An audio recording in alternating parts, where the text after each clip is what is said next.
Napakabait na bata niyang si Angelo. Di natin afford ang maraming security. Kaya may youth leader tayo gaya ni Angelo na tumutulong na i-organize ang mga bata dito. Siya gigising sa inyo sa umaga. Tumutulong din siyang magbantay tuwing kainan. Hindi lang pagtulog at pagkain ang gagawin niyo rito. May ALS program ang Boys Town para makabalik kayo sa pag-aaral at makapagtapos ng high school.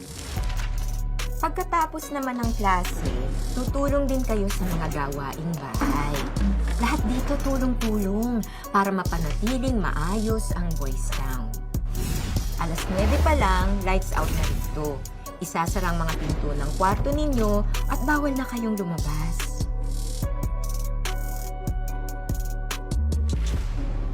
Miss Joyce, bakit may logo ng RB Realty dito?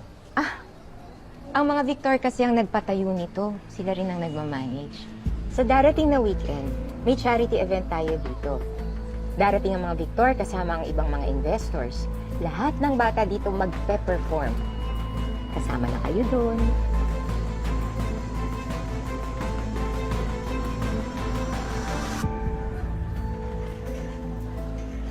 O hayan, pumili na kayo ng pwesto ninyo.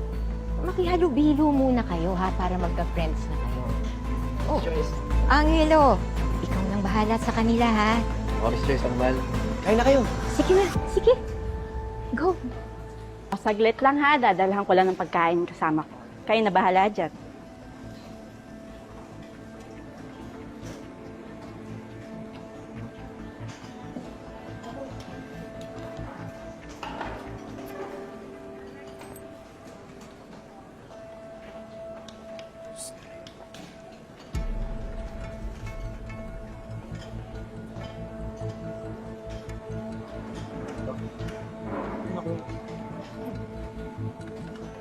Hindi pa kami tapos.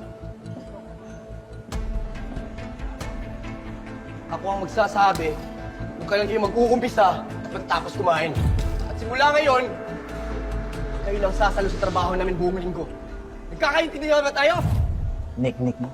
Ha? Anong sabi mo?